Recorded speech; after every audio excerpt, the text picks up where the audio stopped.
প্রিয় বন্ধুগণ, আজকে একটি কথা না বললে না, আমি বক্তৃতা করবো না। আমি সেদিন আমরা ডেকেছিলাম সনাতন ধর্মের ভাইয়েরা, দাদারা, আপনারা এসেছিলেন 200 থেকে 250 জন। আজকে আমরা স্বল্প পরিসরে ডেকেছি। আজকে এখানে জেলা সনাতন ধর্মের একটি আহ্বায়ক কমিটি গঠন করা হবে। এই আহ্বায়ক কমিটি আমাদের মাঝে এখানে উপস্থিত আছেন বাবু সুমিত কুমার আগরওয়াল। তিনি বলেছেন তেনার বাবা যুবদলের প্রতিষ্ঠাতা সহসভাপতি বাবু সুশীল কুমার আগরওয়াল, আপনারা সবাই চেনেন, অত্যন্ত স্বনামধন্য একজন ব্যক্তিত্ব। এখানে আজকে যিনি সঞ্চালন করতেছেন টিকেন্দ্রনাথ বীরু, তিনি সোনারা ইউনিয়নের সাবেক চেয়ারম্যান।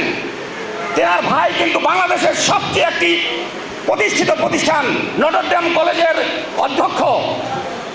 তিনি বাংলাদেশ সোনারা ইউনিয়ন কলেজ এবং হাই স্কুলের অধ্যক্ষের দায়িত্ব পালন করছেন। এনাদের মাধ্যমে যদি একটি কমিটি গঠন হয়, সেই কমিটি ওয়ার্ড থেকে ইউনিয়ন পর্যন্ত, ইউনিয়ন থেকে উপজেলা পর্যন্ত, উপজেলা থেকে জেলা পর্যন্ত, আমি আপনাদেরকে কথা দিচ্ছি উপজেলা বিএনপির সাধারণ সম্পাদক হিসাবে, দাদা খালেক ভাই, আমি আপনাদেরকে বলতে চাই, বাংলাদেশে আমরা দৃষ্টান্ত স্থাপন করব। শহীদপুর উপজেলা থেকে এত বেশি সনাতন ধর্মের সদস্যদেরকে নিয়ে এসে আমরা উপজেলা জেলা কমিটি গঠন করব, তাক লাগিয়ে দিব সারা বাংলাদেশকে, আপনারা দেখে যাবেন। আমি আপনাদের উদ্দেশ্যে আরেকটি কথা বলতে চাই, সনাতন ধর্মের দাদারা, আমার নেতৃবৃন্দ, উপজেলা বিএনপির নেতৃবৃন্দ, আমার ইউনিয়ন বিএনপির সভাপতি, সাধারণ সম্পাদক সহ অন্যান্য সংগঠনের নেতৃবৃন্দ 5 তারিখের পর থেকে আপনাদের পাশে ভ্যানগার্ড হিসেবে দাঁড়িয়ে আছে। আপনাদেরকে কেউ আঁচল তুলতে পারে নাই। আমি সেদিন একটি কথা বলেছিলাম, আজকে 1971 সালের পরে 74 সাল পর্যন্ত আওয়ামী লীগ ক্ষমতায় ছিল। 74 থেকে 96 পর্যন্ত আওয়ামী লীগ ক্ষমতায় ছিল না। সেদিন কয়জন হিন্দু বিএনপির আমলে, অন্যান্য সংগঠনের আমলে নির্যাতিত হয়েছেন? আমার মনে হয় হননি। কেউ বাংলাদেশ থেকে ভারতে পালিয়ে যাননি। আজকে বিগত 17 বছর পর খুনি হাসিনার পতন ঘটেছে। আগামী 50 বছর এই খুনি হাসিনা বাংলাদেশের মর্যাদাতে তার চতুর্ভুজে আসতে পারবে না। সেদিন পর্যন্ত আপনারা কোথায় থাকবেন?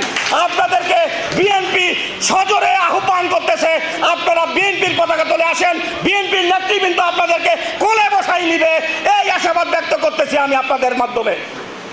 প্রিয় নেতৃবৃন্দ, আপনারা এটাও স্মরণ রাখিয়েন, আপনারা যখন বিএনপি, আমাদের শহীদ রাষ্ট্রপতি জিয়াউর রহমান, বাংলাদেশ জাতীয়তাবাদী দল যে ঘোষণাটা দিয়েছেন, আওয়ামী লীগের ঘোষণা ছিল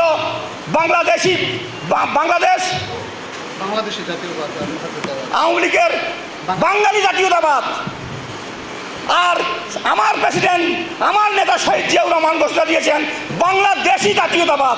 এখানে হিন্দু, বৌদ্ধ, খ্রিস্টান কোনো ধর্মের কোনো ভেদাভেদ নাই, আমরা সবাই সমান, সবাই বাংলাদেশি।